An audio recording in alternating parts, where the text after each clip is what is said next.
हमारे चैनल को लाइक और सब्सक्राइब जरूर करें और बेल आइकन पर भी क्लिक करना ना भूलें ताकि हम जो भी नई धार्मिक वीडियोस अपलोड करें तो उसका नोटिफिकेशन आप तक जरूर पहुंचे। ऐसा भक्त याचना करता है। तो यदि हम इस प्रकार का ऊट पटांग अन्न खाएंगे तो क्या हमारा जो पुत्र या पुत्री उत्पन्न होगी, क्या उसके अंदर वो लक्षण होंगे जो होने चाहिए? इसलिए आवश्यक यह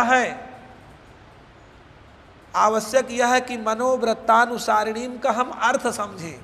हमारी मनोवृत्ति क्या है, हम क्या अपने में मजबूत हैं? जब हम इन संस्कारों में अपने आप को रखेंगे तो निश्चिंत हो जाइए, हम मजबूत हो जाएंगे, उसको कोई टाल नहीं सकता। तो जो गुरु जी हैं, अब तीसरा सार क्या है? तीसरे सार में आप सब सुनते रहते हैं, जैसा खाओ अन्न वैसा हो जाए मन, ये सामान्य लोग कहते रहते हैं, परंतु वास्तव में यही है कि तीसरे सार से बनता है हमारा मन। जैसा हमारा मन होगा वैसी हमारी सोच हो जाएगी, और जैसी हमारी सोच हो जाएगी, परम पिता परमात्मा इतनी दया करते हैं, आप जो बनना चाहो, चोर बनना चाहो तो उच्च कोटि का चोर बना देंगे। क्यों? ये संसार में जिधर आपका मन गया, लिखा है मंत्र तो हम बहुत से जपते हैं, परंतु उन मंत्रों की एक विशेषता है, उन मंत्रों में सारा के तो अर्थ हम आपको आता नहीं है भाई, वेद तो अपौरुषेय है, अर्थ भी पूरी तरह से नहीं मिला। अब ये थोड़ो कि ओखधि ही प्रतिमोद अध्वम कह बैठे, उसमें पुष्प का कहीं नाम आया है, अर्थ क्या है इसे कोई लेना देना, पर उस मंत्र को प्रयोग करने का विद्वानों ने वचन कहा, इसलिए वो मंत्र जोड़े जाते हैं। उनमें मंत्र का अर्थ कुछ दूसरा ही होता है, कांडात प्ररोहंती आप बोलते रहते हो, उनका अर्थ कुछ होता है, परंतु क्योंकि वो शब्द आ चुका है इसलिए उस शब्द के माध्यम से उस वस्तु को हम भगवान में समर्पित कर देते हैं। कहने का तात्पर्य यह है, जिस विचारों से आप उस मंत्र का, आप जब तो गायत्री रह रहे हैं लेकिन चिंतन कहीं अन्य जगह है, ये हो जाए और वो हो जाए, जब तो महामृत्युंजय रहे हैं चिंतन कहीं अलग चल रहा है, तो महामृत्युंजय मंत्र के जप का फल नहीं मिलना, आपका जहाँ चिंतन चल रहा है, जहाँ आपका मन लगा हुआ है, वही आपको प्राप्त होगा, ऐसा शास्त्रों का कथन है। लिखा है व्यग्र चित्तो हतो जपः, व्यग्र चित्त होने से जप नष्ट हो जाता है।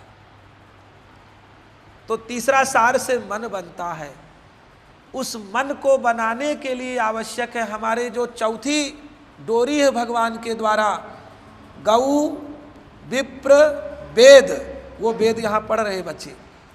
चौथी है सती स्त्रियां। सती स्त्री का मतलब लंबा चौड़ा नहीं कि उसको खाली अग्निदाह करा दो जल के चली जाए, ऐसा नहीं शास्त्र कहता है, वो तो एक प्रक्रिया में गुजरने के बाद वो स्थितियों पर कोई पहुंच सके तो पहुंचे। गीता जी में एक श्लोक है, नासतो विद्यते भावो ना भावो विद्यते सतः उभयोरपि दृष्टोन्तस्त्वनयोत् तत्वदर्शिभिः, माने तत्वदर्शियों के द्वारा प्राप्त होता है। क्या? तत्वदर्शियों के द्वारा प्राप्त होता है आपको क्या? कि सत का कभी अभाव नहीं है और असत का कोई प्रभाव नहीं है, ऐसा गीता जी कहती है। तो सत को धारण करने वाली स्त्री का नाम सती होता है। ये नहीं कि सती शब्द एक सुन करके और व्याख्या ऊट पटांग की करने लगे, वहां तक पहुंच कभी हुई नहीं, परंतु दोष सती शब्द को देने लग गए। यदि सद्वृत्ति नहीं हमारे हृदय में है तो वह सती शब्द को कहना केवल शब्द रूप में हो जाएगा, भाव में, सोच में नहीं रह जाएगा। तो सती भी, और जब उन माताओं से ऐसे पुत्र उत्पन्न होंगे जो इन पहले पुरुष को सही बनना पड़ेगा, अच्छा मन करना पड़ेगा, उसके बाद ही स्त्रियों में उस प्रकार की स्थिति पैदा होगी कि वो वास्तव में सत्य को धारण करके रखेंगी, उनके अंदर सामर्थ्य आ जाएगा। और जब ये आ जाएगा तो आपने सत्यनारायण व्रत कथा सुनी होगी, बहुत सुनते रहते हैं और सुनने वाली विषय भी है। तो लिखा है कलयुग में भगवान सत्य रूप में वास करते हैं, लेकिन हम कलयुगी लोगों की स्थिति देखिए। अब तो फोन भी आ गए, झूठ बोलने का एक माध्यम है। भटिंडा में कहेंगे हम तपाबंडी से बोल रहे हैं, हाय कहीं कहेंगे हम कहीं से बोल रहे हैं। मतलब कितना बढ़िया साधन। वो तो लोग इसलिए आजकल ऑफिसों में वो वाला लैंडलाइन वाला फ़ोन लगाते हैं कि पता चले हैं कि नहीं है, इतना विश्वास पैदा हो चुका है। मोबाइल वाला चाहे जहाँ कहते हाय बाजार में, हाय घर में, जी मैं बाजार में आया था आपके काम से। खैर, इस विषय को जितना बढ़ाते जाएंगे उसमें मनोविनोद होता जाएगा, पर विषय की सुरक्षा नहीं हो पाएगी। तो सत्य बोलना ही सत्यनारायण व्रत कथा का अर्थ ये है कि उसमें जो जो बंधुओं का नाम लिया गया, उन्होंने असत्य बोला था, असत्य के कारण से उन्हें कष्ट प्राप्त हुआ था। जब उन्होंने सत्य लाए तो सब कुछ पुनः उनके पास स्थिति हो गई थी। इसका सत्य का मतलब ये है, कलयुग में केवल आप सत्य बोल जाइए, आप भगवान के बहुत नज़दीक हैं। परंतु कलयुग में व्यक्ति सत्य नहीं बोल सकता। सत्य कहाँ बोलेगा? जहाँ कोई स्वार्थ होगा, उतने में बड़ा सत्य विजेता हो जाएगा। जहाँ किसी को कष्ट पहुँचाना होगा, वहाँ बहुत बड़े सत्य के वक्ता हैं वो। पर जहाँ सत्य हर समय रहना, सत्य से दूरी माने सत्य से दूरी रखना ही परमात्मा से दूर होना है। सत्य का आचरण, क्योंकि आपके जो भीतर है वो तो किसी को पता नहीं है। बाहर से तो आप पहन लिए पीले कपड़े लगा लिए, चंदन घुटा लिए खोपड़ी और बन गए विद्वान, इससे तो काम नहीं चलना है। आपके भीतर क्या चल रहा है, अगला जो व्यक्ति आपसे अपेक्षा कर रहा है, वो भीतर जो आपके वो उसको प्राप्त होगा। तो इसलिए क्यों किसी दुनिया वाले को धोखे में रख करके भीतर कुछ है बाहर कुछ है। अर्थात बृहस्पतिवार के बाद जो गुरुत्व की रक्षा करता है वह शुक्र करता है। उस प्रकार की स्थितियां खान पान से सही हो करके अपने आप को व्यवस्थित करके, और जब इस स्थिति को प्राप्त होंगे गुरुदेव तो लाभ क्या होगा? शनिवार सन सम लाभा, अर्थात हर व्यक्ति को स्वाभाविक रूप से लाभ होना शुरू हो जाएगा। गुरु जी दिख भी गए, नहीं कहते नहीं गुरु जी के दर्शन कर लो, गुरु जी को स्मरण कर लो तो अपने आप सारे पाप कष्ट नष्ट हो जाते हैं, ऐसा कहते कि नहीं? उसका तात्पर्य यही है। तो चौथी डोरी है सती भी, पांचवी डोरी है सत्यवादी भी। सत्य बोलने वाले सीधा भगवान के साथ घूमते रहते हैं। और यदि, क्योंकि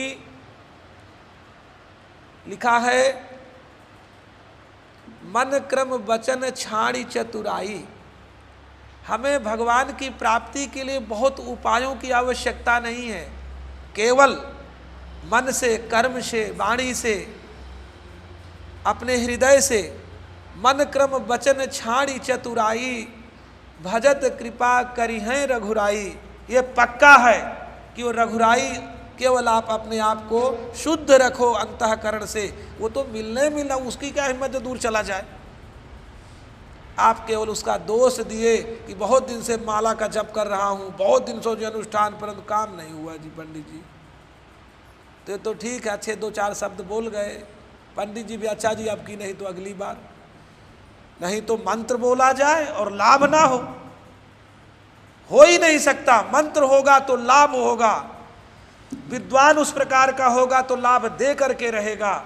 परंतु क्या उन विद्वानों की सुरक्षा आज के समय में सर्वत्र हो रही है? लोग मजाक करते हैं, परंतु आप उसमें भी भाग्यशाली हो कि वैसे आप इनको सुरक्षा प्रदान कर रहे हो, जिससे इनके अंदर मंत्र प्रतिष्ठित हो करके संसार का एक कल्याण कर सके। तो सती भी सत्यवादी भी अलुब्धई, अलुब्धई का तात्पर्य यह है कि आपको जो मिलना पक्का है वो वैसे भी मिलके रहेगा। अरे भाई, कई बार अनिष्ट नहीं हो जाता, बुरा नहीं हो जाता, तो ये इसलिए होता कि पूर्व में हमसे कोई ऐसा अपराध हुआ था, उसका हमको फल प्राप्त हो गया। तो अलुब्धई माने आप अन्यान्य फालतू के जो लोभ हैं उनको दिमाग से हटा के आपका क्या कर्तव्य कर्म है, मुझे ये फल मिल जाए, मुझे वो फल मिल जाए, अरे इनसे केवल आप इनको सुरक्षा प्रदान करते रहो। इन बालकों को हम इसलिए बारंबार विषय कह रहे हैं कि अतिशय प्रिय क्या नाम से विषय है, और आप लोग भी मुझे लगता है भगवान के अतिशय प्रिय लोग हैं, इसलिए मेरा धर्म है कि मैं आपको वास्तविक बात बताऊं। तो वो यहाँ उपलब्ध है। अब पहले काल में क्या होता था, लिखा है ब्राह्मण जब चंदन बंदन लगा करके पुस्तक लेकर के सुबेरे दिख जाए तो जानते क्या होता है, शगुन हो जाता था। वो दिन बहुत अच्छा करता था। कोई उस प्रकार के व्यक्ति झाड़ू वाड़े लगाते मिल जाए बेचारे, तो उनको झाड़ू देखते ही आपका दिन शुभ हो जाएगा। कोई भंगी यदि झाड़ू लगाता सुबेरे मिल जाए तो आप भाग्यशाली ही कि आज का आपका दिन सगुन हो चुका, अच्छा कटना है। कोई ब्राह्मण वेद पाठ करता, चंदन वंदन लगाए, आप जब आते होंगे तो इसी स्थिति में दिखते होंगे। देखो अनायास आपको धर्म प्राप्ति के स्थिति परमात्मा ने पैदा करी है। लोभ करने की आवश्यकता इस संसार में नहीं है। क्यों? लोभ का एक समस्या बड़ी दूसरी है, जिम प्रतिलाभ लोभ अधिकाई। एक लाभ हुआ ना कि तुरंत लोभ बढ़ जाता है, और लोभः पापस्य कारणम, लोभ ही पाप का कारण। आप स्वाभाविक क्यों नहीं चलते? तो अलुब्धई का तात्पर्य कि हर विषय में अपने आप को सन्नद्ध मत करो, जहां आवश्यकता वहां करो, जितनी आवश्यकता उतना करो। अलुब्धैर दानशीलश्च, दानशील। देखिए आपके पास जो धन आया है वो धन की एक सीमा है। ये किस स्थान तक जा सकता है हमारी आपकी मृत्यु के उपरांत, जितनी उसकी एक सीमा है। वो इस लोक से परलोक के लिए उसका स्थान नहीं है। हाँ, आपका अच्छा व्यवहार रहा है तो आपके जो पीछे बंधु बांधव हुए हैं वो क्या करेंगे, आपके अच्छे संस्कार करवा देंगे। पर संस्कारों के लिए भी तो आवश्यकता होगी इन वेद मंत्रों की। तो क्या है, दानशीलश्च, हमारे प्रभाग में से कोई एक भाग। क्यों भगवान बारंबार अवसर नहीं देते हैं? जब अवसर दिए, क्या पता कल आपको इस योग्य ही न रखें कि आप किसी को 1 रुपया दे सके, आपके अंदर सामर्थ्य ही ना दें कि आप किसी के सामने मुस्कुरा सकें। ऐसी स्थिति पैदा करें आदमी हंस नहीं सकता। आपके अंदर वह सामर्थ्य ही ना बचा हो कि किसी को आप हाथ लगा करके उठा सकें। तो जब तक परमात्मा ने आपको वह सब कुछ प्रदान किया है, आप कहाँ कहाँ दान का तात्पर्य किसी को रुपया से ही नहीं भर देना है। दान का तात्पर्य यह है कि दान माने किसी के उपकार के प्रति आपके मन में सदैव उल्लास बना रहे कि मैं क्या कर डालूं। जैसे 2 प्रकार के लोग भोजन कराते हैं। एक प्रकार तो लोग भंडारा कराए और नाम खूब छपवाए और बोले जी चलो भोजन कर लो हमारे यहाँ। हाँ, बोले देखो इसी समय तक भोजन मिलेगा, यदि 1 घंटा लेट हो गए तो भोजन नहीं मिलेगा भाई। ऐसा कहते हैं ना बोल लो। ऐसा भी भोजन कराते हैं, सोचते हैं हमने बहुत बड़ा भंडारा कर दिया। और एक व्यक्ति वो होता है, यदि आप कई बार अपने घर में ऐसे मेहमान आते हैं ना, खाली उठा लिया एक कोई टुकड़ा, कितने भाग्यशाली होते हैं आप, कितना अपने को भाग्यशाली समझते हैं। खाली वो कुछ ले लिया इसलिए खुशी का अनुभव करता है। अब सही पूछिए, दान तो ये है ना कि हमारी वस्तु को उन्होंने अपना हाथ लगा दिया, उन्होंने थोड़ा सा ग्रहण कर लिया, कितनी भीतरी प्रसन्नता होती है। इस प्रकार की भावना आपके भीतर सदैव तैरती रहे और तब दान दिया जाए, ऐसे दानी का नाम इस वाले श्लोक में लिखा गया है। ये नहीं कि नाम के लिए जी पता चला बड़े भारी दानी है। नाम से दान की स्थिति नहीं बनती। हाँ ठीक है, आपने नाम कर दिया, कहीं और नाम मिल जाएगा पर वो यही रह जाएगा, इसके आगे तो जाना नहीं।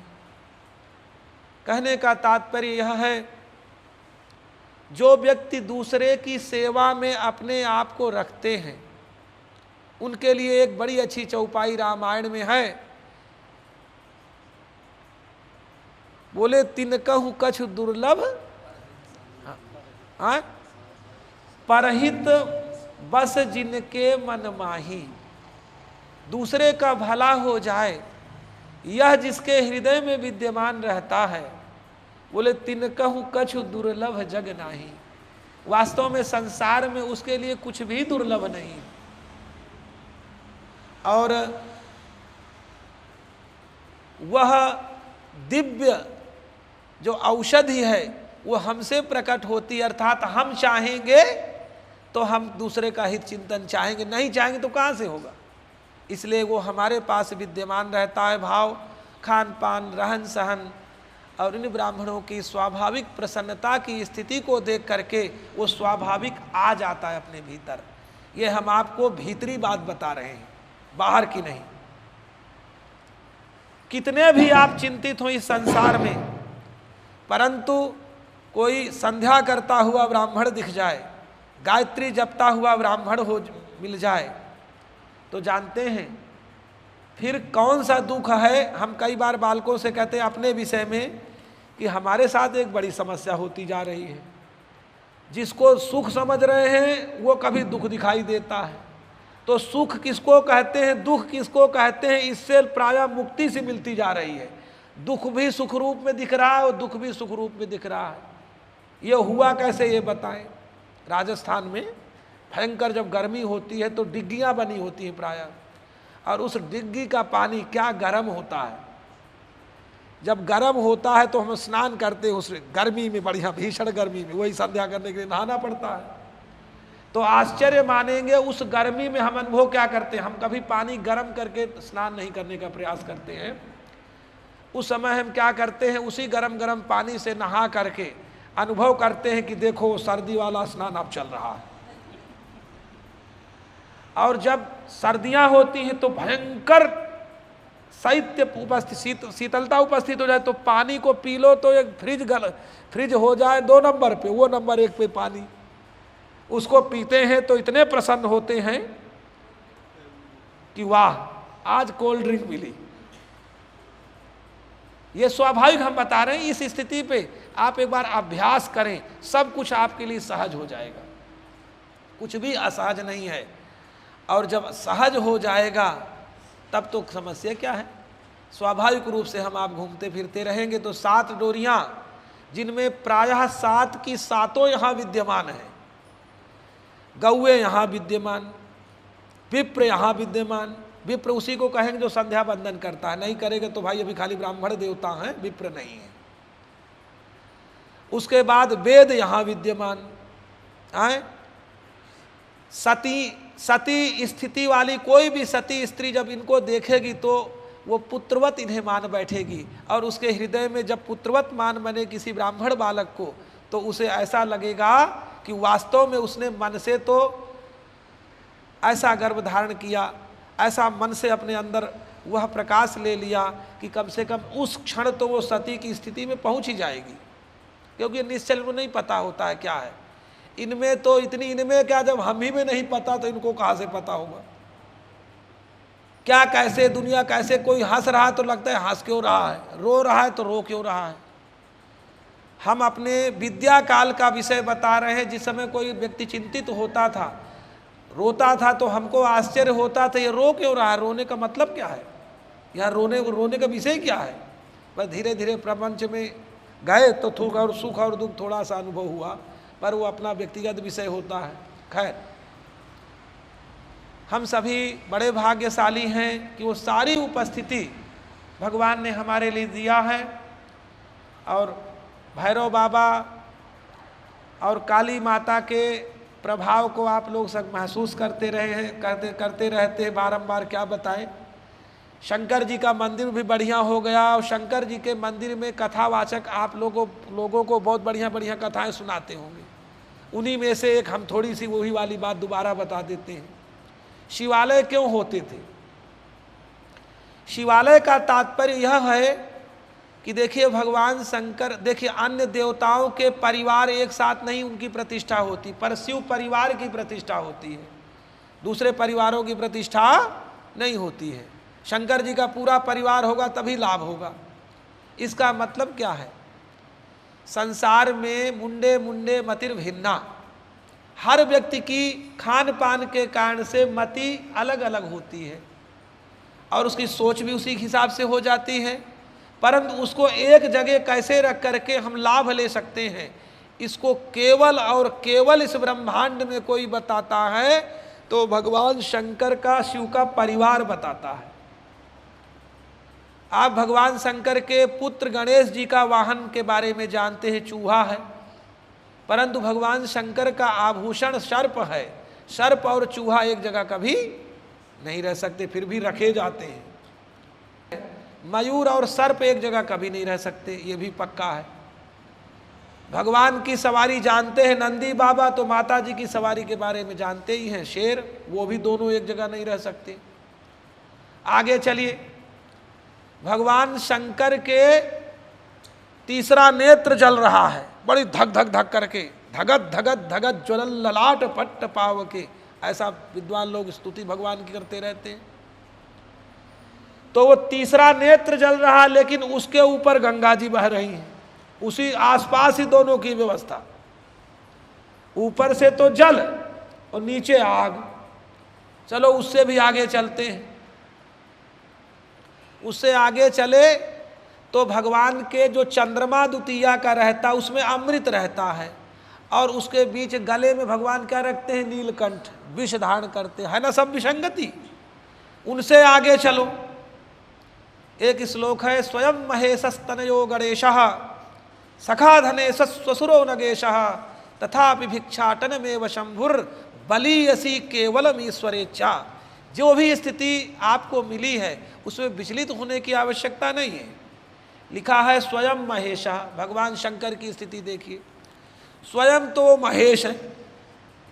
अच्छा, हर प्रकार के विघ्न दूर करने वाले उनके पुत्र गणेश हैं। स्वयं महेशस्तनयो गणेशः, वो बोले सखा धनेशः। फिर और उनके मित्र कौन है? बोले कुबेर, जो हर प्रकार के धन भंडार के स्वामी हैं। बोले यही नहीं, उनके जो स्वशुर हैं वे नगेश हैं, नगाधिराज हैं, हिमालय, जहाँ सारे रत्न पैदा होते हैं। कोई आवश्यकता नहीं है सर्प सुर एक आधा माला वैसे रत्नों की पहन लेते, लेकिन नहीं। तथापि भिक्षाटन में व शंभु, भगवान शंकर भिक्षाटन, अटन माने घूमते हुए भिक्षा से भोजन करते हैं। बलि असी केवलम ईश्वरेच्छा, वास्तव में बलि असी केवल भगवान की इच्छा है। जब उनकी इच्छा ही बलि असी है, इन लोगों की ये स्थिति है, तो हमारे आपके जीवन में उतार चढ़ाव आए तो हमें विचलित नहीं होना चाहिए। कहने का तात्पर्य कि भगवान शंकर भिक्षाटन में व शंभु, और उनकी धर्म पत्नी पराम्बा भगवती अन्नपूर्णा, जो ब्रह्मांड के कण कण में व्याप्त हो करके हर प्राणी को पोषित करती हैं, जिनकी पत्नी सबको खिलाती हो, वो बाबा मांग के खाते हो। है नहीं आश्चर्य? सब कुछ विसंगति, फिर भी जहाँ सुमति तहाँ संपत्ति नाना।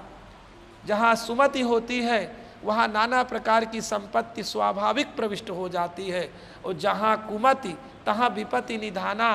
भगवत कृपा से यहाँ वो सुमति वाली स्थितियाँ उपस्थित रहती हैं। कुमति वाला क्या है? गलत जगह कहीं ना कहीं तो बैठना पड़ेगा, कहीं ना कहीं तो आपको पैसा खर्च करना पड़ेगा, कहीं ना कहीं तो दोस्ती करनी पड़ेगी। तो उनके बजाय थोड़ी कम कर लो, यहाँ भी थोड़ा सा करना शुरू कर दो। लाभ क्या होगा? संसर्गजाः दोष गुणा भवन्ति, संसर्ग से दोष और गुण स्वाभाविक आपके भीतर प्रविष्ट हो जाएंगे। तो भगवान शंकर की उस प्रकार की यहाँ प्रतिष्ठा भी हुई है, जो आपके घर में कोई भी व्यक्ति किसी भी स्वभाव का हो, परंतु आपके जैसे स्वभाव का वो स्वाभाविक बन जाए, इसके लिए भगवान शंकर के एक बार दर्शन करते रहना चाहिए, और इनसे यही प्रार्थना करना चाहिए कि भगवान, जैसे आपके परिवार में विसंगतियाँ होते हुए भी आप किस प्रकार से हम सबको कल्याणप्रद हैं, कल्याण को देने वाले हैं, हमारे जीवन में भी ऐसी स्थिति उपस्थित हो जिससे हम सबके लिए लाभप्रद हों, कोई भी व्यक्ति हमसे कष्ट को प्राप्त ना हो। क्योंकि गीता जी का श्लोक यह है कि साधना का अंतिम स्थिति क्या है? साधना की बोले यस्मान नो द्विजते लोको, जिस व्यक्ति से कोई उद्विग्न नहीं होता। यस्मान नो द्विजते चयः, जो व्यक्ति किसी से उद्विग्न, माने उससे कोई उद्विग्नता को प्राप्त नहीं होता और वह किसी से उद्विग्न नहीं होता भीतर से, तो बोले भगवान ने कहा वही व्यक्ति अपने मार्ग में है। हैं? यस्मान नो द्विजतो लोको लोका नो द्विजते चयः हर्षामर्ष भयोद्वेगैर मुक्तो यह सच में प्रियः, जो इनसे मुक्त है वो मुझे अतिशय प्रिय है। तो भगवान के यदि प्रिय बनने की भगवान ने बातें कह दी तो हम क्यों न प्रिय बने। सदैव सबका भला हो, सदैव सब लोग अच्छे मार्ग का अनुसरण करें, उसके लिए हम ऐसे स्थिति में अपने आप को रखें जिससे परम पिता परमात्मा को सब कुछ पता है, वो वही देता है जो आपने किया है, वो वही करता है जैसे आपके मन में विचार चलता है। इसलिए उन भगवान को प्रणाम करते हुए, और कल एक बड़ा अच्छा विषय चला था गीता जी का, वहाँ गीता भवन में हम लोगों ने आनंद लिया कि देखो ऐसा कौन शरीर है जिसमें भगवान नहीं बैठे हैं। ऐसा कोई शरीर तो है नहीं जिसमें भगवान न बैठे हों, यदि वो मुर्दा नहीं है तो सब लोग, कोई मुर्दा तो अपने को समझता नहीं, मुर्दे से लड़ाई झगड़ा भी नहीं किया जा सकता है।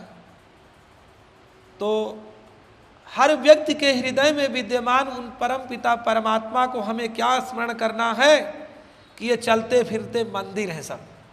अरे भाई मंदिर के भीतर भगवान होते हैं कि नहीं बताइए। तो वैसे इस पांच भौतिक मंदिर के भीतर भगवान सदैव विद्यमान रहते हैं। कभी किसी व्यक्ति का अपमान ना करें, कभी किसी व्यक्ति के प्रति ऐसी सोच न रखें जिससे हमारा ही मार्ग दूसरा हो जाए, कि वो सोचने से मिलता सबसे पहले तो हमको है, जैसा हम सोचते हो हमको प्राप्त होता है। तो सदैव भगवान, हर व्यक्ति के भीतर भगवान बैठे हुए हैं और उन बैठे हुए भगवान का ध्यान करते हुए सदैव सबके पास साथ जो अच्छा से अच्छा व्यवहार आप कर सकते हैं उसको करते हुए भगवान से यही प्रार्थना करते रहें कि हमारी मति को कभी प्रदूषित ना होने दें, जिससे हम और हमारे साथ वालों का कल्याण होता रहे। इसी के साथ वाणी को विराम। हर हर महा